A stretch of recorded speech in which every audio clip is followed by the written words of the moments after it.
Welcome into Inside Carolina's Next Level YouTube show. I'm your host, Tommy Ashley. That's the other host, Greg Barnes. We got a special guest, and Greg, I'll let you get right into it with Mr. Patrick Stevens. Yeah, it's an old familiar face, Tommy. I guess is kind of the best way to describe this. If you're like me, and when the ACC expanded, I don't know, what, 17, 18 years ago, and you had so many teams in the ACC trying to finagle positioning for the ACC tournament. Once you got to about this time of year, you started trying to figure out, okay, what are the seeding options here?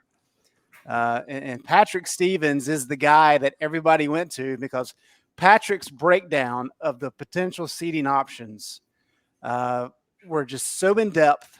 And I still don't know how you did it, Patrick. But Patrick was the go-to trying to figure out those types of things. And he's continued to do that, but he's also now doing some bracket work as a contributor to the Washington Post. And I say old familiar face. Patrick Stevens was a mainstay in the ACC back when Maryland was around.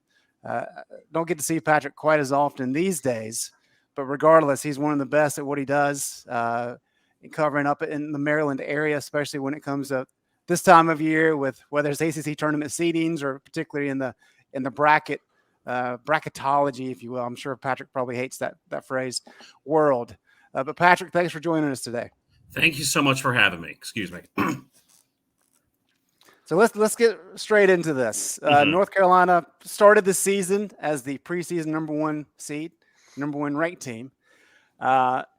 Whether or not they deserve that, I guess, is a discussion that we can have, but we won't have that right now. As Carolina sits here, less than 10 days remaining in the regular season. Of course, you got the ACC tournament after that. There are a number of bracket projections out there that has North Carolina on the bubble. I would say probably the majority at this point in time has Carolina outside the bubble. When you look at this North Carolina team, what do you see in terms of their resume, and where do you have this team in your bracket? Yeah, right now I would have them on the outside in part because there's an obvious gaping hole, which is quadrant one victories. Like there's just no high-end victories really to speak of. They're 0-9 in those top shelf games. They're 17-2 in the rest. And as you size up the best victories that Carolina has based on the team sheet, you're talking about the home victory over NC State, which is a nice win. The victory against the College of Charleston in the second week of the season, which I don't think anybody thought was going to be Carolina's second best victory sitting here on February 24th. And then the neutral site victories over Michigan and Ohio State in the span of 4 or 5 days back in December. And Michigan is a borderline tournament team at best. And so that's actually sort of helpful for Carolina to have that bit of differentiation. And Ohio State has basically forgotten how to play basketball since the start of the new year. So that's what their resume is. Now, the good thing for Carolina is there's nothing on there that's terrible. I mean, the worst losses that they have are Pitt at home by a point. So that sounds familiar. A semi-bad loss to Pitt at home. Like it sounds a lot like last year, right? And then the loss at Wake Forest back on February 7th. So if you're Carolina, you don't have a whole lot of good to work with, but there's nothing bad, which at least keeps you in the conversation. And then you also have opportunities, which is, Virginia at home this Saturday, Duke at home next Saturday, and then potentially maybe an interesting game or two in the ACC tournament, depending on how many games they're able to win. So if you're Carolina, I don't think you can feel like you would be in the field if the postseason started right now. But at the very least, you have opportunity to do something about it, which is something that a fair number of teams really don't have besides the option of going and winning their conference title.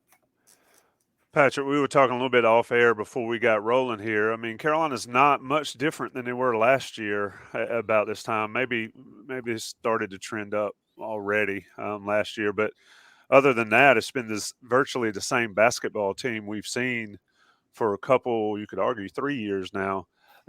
When you look at this resume, and you've been doing this a long time, say Carolina wins out in they beat Virginia, and if folks are listening to this after the Virginia game, if they lost to Virginia, forget it. But if they beat Virginia, and then they obviously cannot lose to Florida State, no Correct. way, shape, or form, and then they beat Duke, at that point, going into the ACC tournament, does the resume change enough to make the ACC tournament about seeding versus in or out? I don't know if that first game in the ACC tournament would be at that point. Obviously, there's a lot of variables. Everybody else is a variable in this, right? There's, I could sit here and say there's 362 other variables, but in reality, it's not quite that many that really matter. But there's a lot of them out there. And so, what they do is going to be dictated by what their situation is going to be dictated by other teams. But I would also tell you this, that the interesting thing to me about this season is that unlike most years where everybody talks about the bubble is soft, this, that, and the other, like when you look at the teams that are sitting there right now at 30, there's 36 at-large teams. So when you look at 35, 36, 37, 38 teams that are like West Virginia, for example, or a Penn State or somebody like that, those aren't awful teams. I'm not saying they're good teams, but they're not awful teams. The thing that's interesting about this year is everything falls off a cliff once you get down around 42, 44, somewhere like that. And so, there's two ways that the field has pressure, from above and below.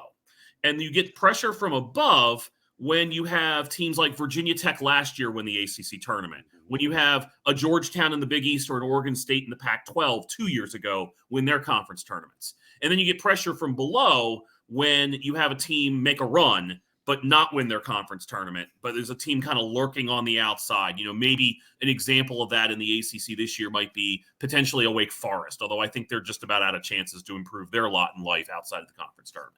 So there's not that many teams that are likely to be able to surge into the field that aren't in there right now or wouldn't be close to in there, not in the conversation.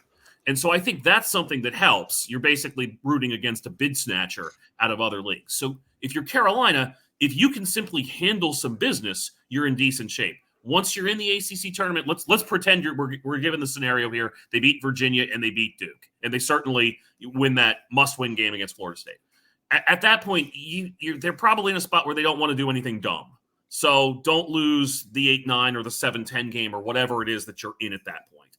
And at that point, you lose to, let's say you get a split and you lose to, say, the 1 or the 2 seed on Thursday in Greensboro. That's not going to hurt you that much. You lose to Miami, you lose to Virginia, you lose to Pitt on a neutral floor. That doesn't really damage you. It doesn't help you, but doesn't damage you. So, what they can do here over the last 3 games of the regular season is minimize what they actually have to do once they get to Greensboro next month. Yeah, you sort of went where I was going there about stealing bids. And it's been a long time since North Carolina's had to worry about somebody popping up in a random conference, beating the 1 seed and stealing a bid. But I guess Carolina could be considered to be one of those teams that could steal a bid from somebody else at this point.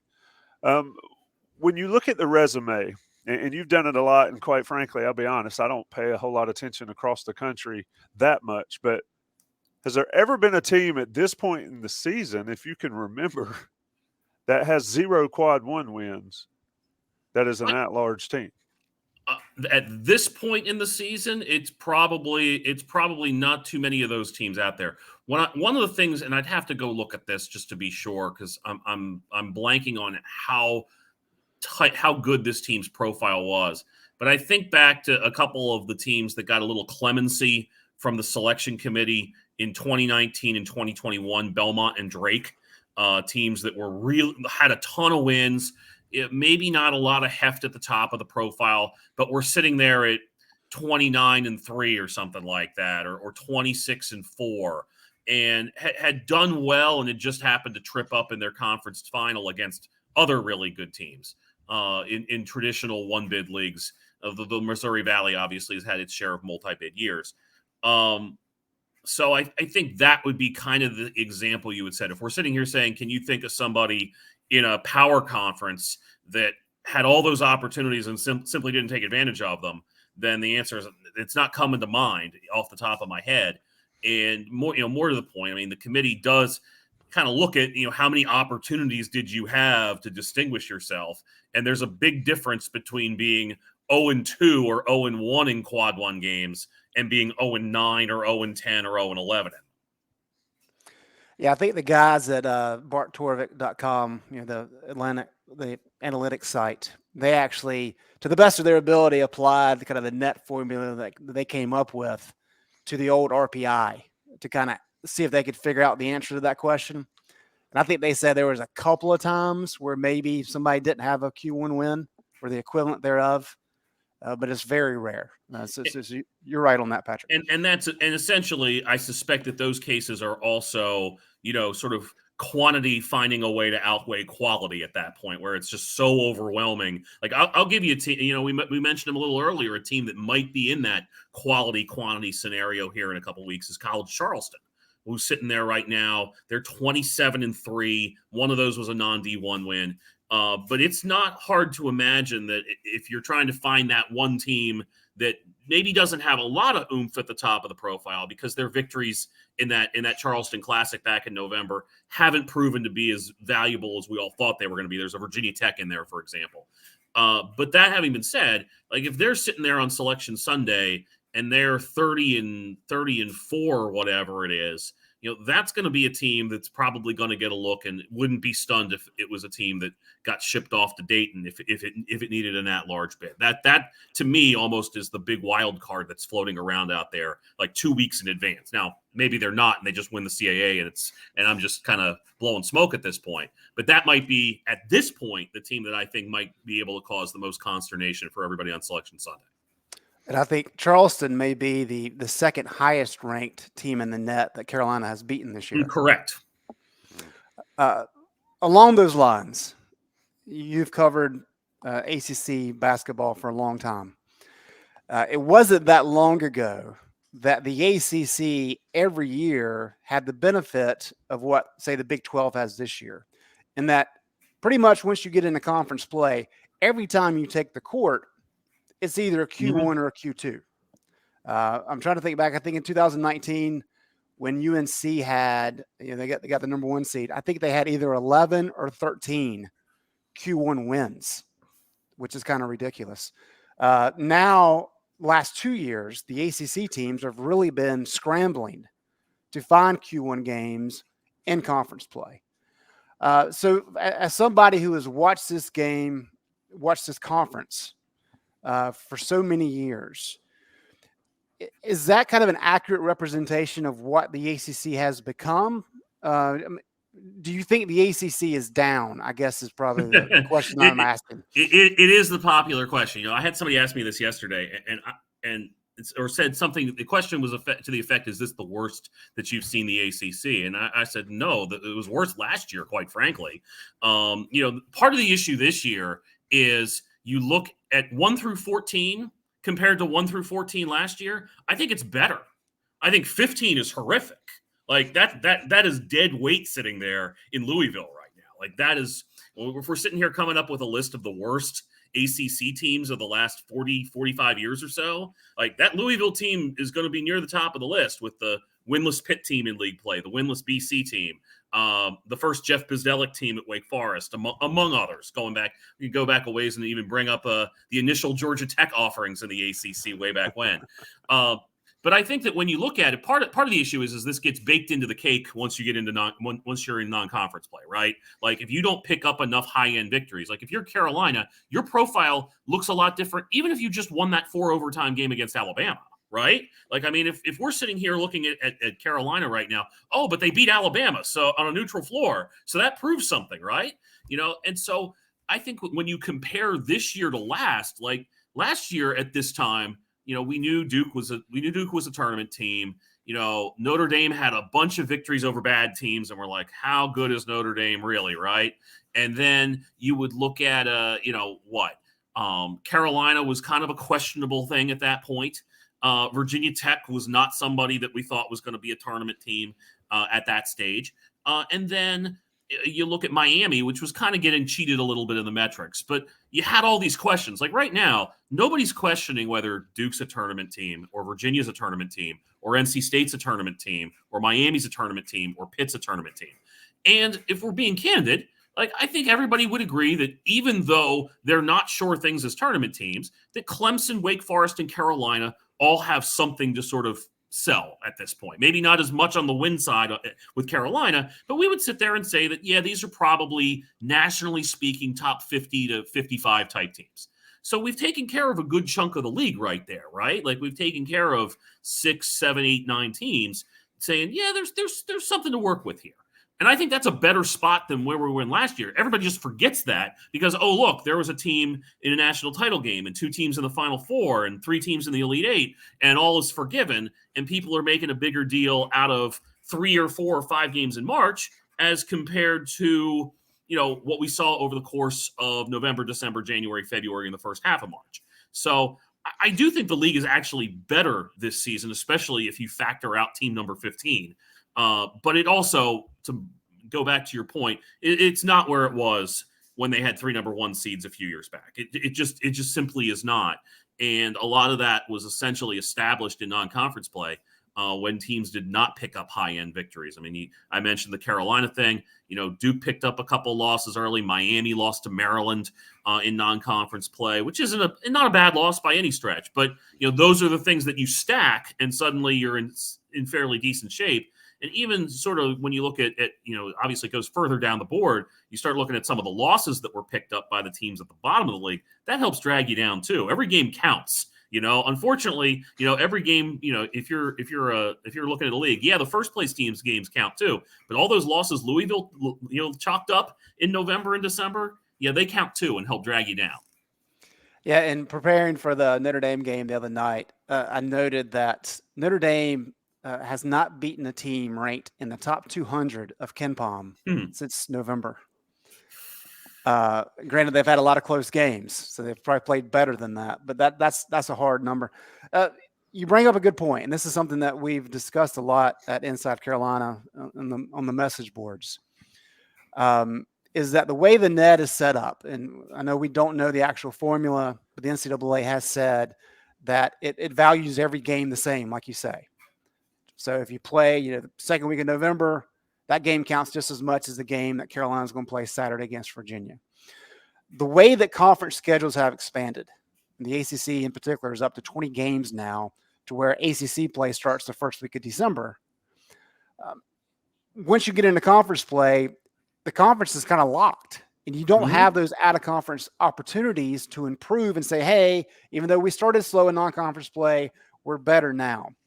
Is that a negative downside to the net system, or is there any way around that? I mean, the argument I always offer to that is if you don't want to count games in November, then don't start playing until January, right? Like, I mean, if you're going to play. Now, one of the things you can do is you can take the old John Thompson Jr. approach and say, I'm not going to play anybody good, which has its own drawbacks if you're not good enough to overcome it. But you can do that if you want to. But I think even when you go back to the RPI days, it's been a while since like last 10 or last 12 games was a criteria for the committee. And so, I think when you size that up, it's kind of that is a true slippery slope. Do we want to negate, think back to, I think it was, which Carolina title team was it that went out to Maui and lost to Santa Clara on the way out there? Right. 05. Like, okay. So, like that game, obviously they weren't right that night, all that, but that game still counts, and it counts. And the other thing you want to do there too is, okay, let's suppose Santa Clara that year had been a borderline tournament team. Well, we're not going to say it's a big deal for Carolina, that game, but that game really counts for Santa Clara. Like it has to, what's good for the goose is good for the gander. It has to count for everybody.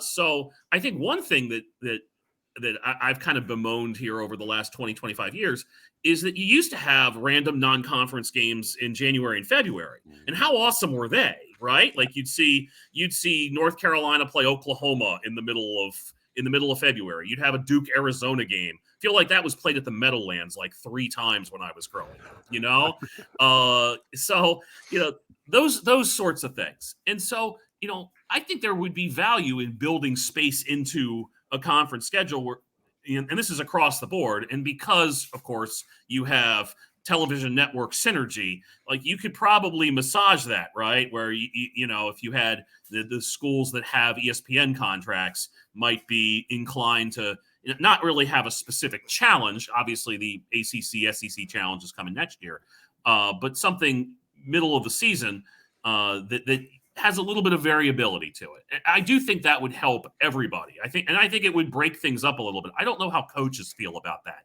Coaches like to get in that routine where they're just playing Wednesday, Saturday, just about every week, and all they have to worry about is conference games. But I think that is something that we miss as college basketball fans, is just those sort of intersectional games that are just popped in there. And obviously, it was a lot easier to schedule those when you had 14 conference games rather than 20. Yeah, I mean, what was the Big 12 SEC challenge Mm-hmm. in the middle of January? I agree. I like those games. I remember back in the day, like you mentioned, Carolina used to do that. The conference used to do that. Now it just seems like a slog watching ACC games, especially when you've got teams like Louisville and the bottom of the barrel teams out there. But let me ask you, as far as I don't want to call it a lifetime achievement award, but you've been following this a lot.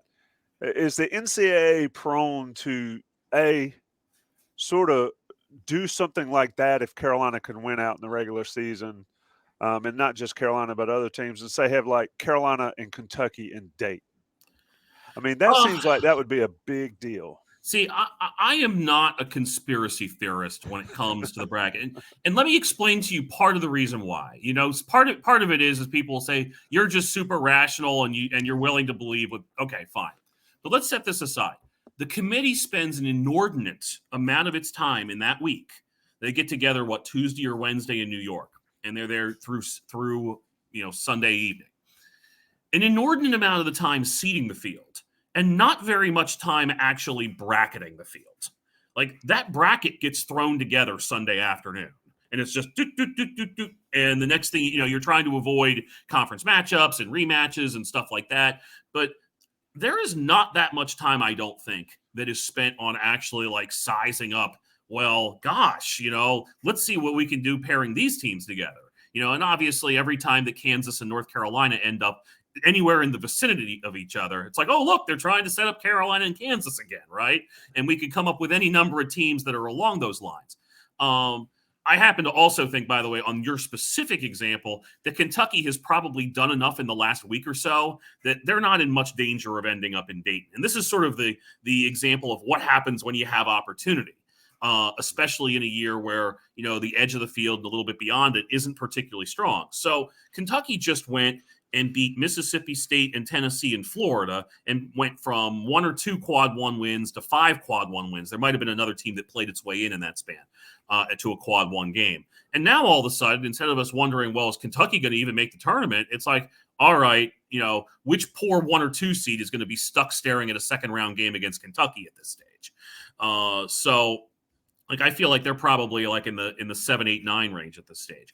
But I don't think there's too much time spent worrying about that. I think in particular when you're trying to select the teams and select the right teams to send to Dayton, like there's value in saying, hey, we do not want anybody to have to play an extra game. I mean, it's just a fairness issue, right? Like, you want the last 4 teams that are at-large teams being in that thing and not being stuck, or being able to, let me rephrase that. You don't want to have a team that deserves to be straight into the field of 60, or the round of 64, stuck playing an extra game. Let me ask you a question, and we're talking to Patrick Stevens, of course, bracketology expert. You're my favorite one so far. I'd love to talk about Maryland, off the air, because I miss Maryland in the ACC, but that's just me. But let me ask you this about that Dayton setup, and this is something that I've always thought was ridiculous. Why does the NCAA, in your mind, put conference champions in Dayton? Yeah, that's unfair. That's unfortunate. And the reason they do it, frankly, is because the idea of selling to TV for, essentially you have the choice between trying to sell TV games that involve teams that nobody wants to watch unless they're really college basketball junkies, or trying to sell to your higher end membership, your power conferences. Like, yeah, you're going to all have to play an extra game if you're at the edge of the field. And so what wins out, shockingly for once, TV doesn't win out, right? So, TV doesn't get the 4 games it probably would prefer in that spot. I think it's unfair to see a team that, say, wins the MEAC or wins the Big South or wins the Southland have to play an extra game. This year is going to mark the 10th consecutive tournament that the Northeast Conference champion plays in Dayton or in the play-in round. And so it's all on the bright side for those leagues. And there is an upshot here. Because the NCAA doles out its units, basically. It's a 6-year process where people get a slice of money for every game that a team plays in. So everybody gets one unit out of the chute because they have an automatic bid. But if you win that play-in game, that counts the same as winning an Elite Eight game. So if you're a MEAC or a Big South or a Big Sky or whatever, and you win a play-in game, that's actually a windfall. So there's actually a little bit of value that comes with it. But if we're sitting here wondering what's equitable, frankly, I think that should probably be your last 4 or 8 or however many at-larges that should be out there. And by the way, if we did have that scenario, we would have a seriously different alternate history, because there is no way back in 2018 that we would have seen UMBC on the 16 line. You would have had teams get bumped up out of Dayton, and that would have been somebody else that would have been playing Virginia and Charlotte. And we wouldn't have that 16-over-1 bit of history. So, I don't know if Virginia or UMBC would have wanted a different scenario. But I do think that in an equitable world, that those teams that earned their moment wouldn't be sent off to play a Tuesday or Wednesday night in Dayton, and then basically, the losers be done before the tournament starts in the eyes of most folks a couple days later. Patrick, I've got one more question for you, but before I ask, I meant to say this earlier. There are so many news outlets and just individuals who are coming up with brackets these days that there's a website called bracketmatrix.com. And bracketmatrix.com actually shares what everybody who's putting out a bracket has, and they update it weekly. There's 148 different websites and news outlets doing brackets. It'll be even higher once you get to Selection Sunday. It's usually north of 200 at this point. Yeah, it's pretty wild. I'll bring that up because the best bracket in 2021, according to bracketmatrix.com, was Patrick Stevens. So that speaks to Patrick's knowledge. Patrick can be found at Discourse on Twitter. That is D1 Course. So I like I've always liked that username for sure. Patrick, before we get you out of here, let's take a broad look at the NCAA tournament. Are we pretty set with who the top 4 seeds are going to be at this point in time, or is there some teams outside of those top 4 that have a good chance to kind of work their way in here the last 2 weeks? I think there's some wiggle room. There's probably, especially now that we've seen Baylor lose, we've seen Tennessee continue to find ways to lose. We saw Virginia lose to Boston College the other night. I'm reluctant to say this definitively, but it sure looks like there's really only 7 teams that are going to end up on the top line right now. So you have the ones that were on the committee reveal last week, which was, I believe in order, Alabama, Houston, Purdue, and Kansas. And then you have the 2 Pac-12 teams, Arizona and UCLA. I can't imagine both of them would end up on the top line, but one of them could. They still play each other at Poly Pavilion next weekend. And there's a good chance they'll play each other in Vegas in the Pac-12 tournament. And then Texas is the other team, I think, that finds itself in that mix right now too. So I think it's those 7. Kansas just has gobs and gobs and gobs of quadrant 1 wins at this point. They have 13 of them. Nobody else has more than 9. And that's kind of what's holding, kind of keeping them there in that spot, even if they have a few extra losses compared to an Arizona. And I think Texas, again, we talk about opportunity. Well, you got some opportunities at the end of that league. We were talking about earlier how every game you go out there, like there's no place to hide in the Big 12. It's just all good games. Like, even is the place to hide playing a home game against Oklahoma? I mean, a team that just beat Alabama by 25 or so a month or so ago. So, there's opportunities there for Texas, and maybe even for a Baylor if it wins out from here. But I don't think we're going to see anybody beyond that top 7, maybe 8, be able to get to the top line. That is Patrick Stevens, D1 Scores, at D1 Scores at Twitter. Great guy. Great show. Or here. discourse, however you want to. Discourse. But Don't worry. I It's funny. I can't tell you the number of times that I've had to explain it or heard it mangled. It's like, whatever. Like, I think it's great. Yeah. At this stage, I'm just too lazy to change it. Right. Like, I don't think the picture's been changed either in about 14 or 15 years. The picture on there is me at the 2008 Humanitarian Bowl. So it's been a little bit of time. So yeah, it might be time to update that one. That's the blue field though. that's the blue field. And that's basically why it's there. Great stuff, Patrick. This has been Inside Carolina's Next Level, looking at the NCAA tournament, what North Carolina has to do to break into the field. Whew. Preseason number 1 to, what is it, February 24th. We're talking about Carolina needs to find a way in. Greg Barnes, Tommy Ashley, Johnny T-Shirt, and JohnnyT-Shirt.com. Thanks, Patrick. Thank you so much for having me, fellas.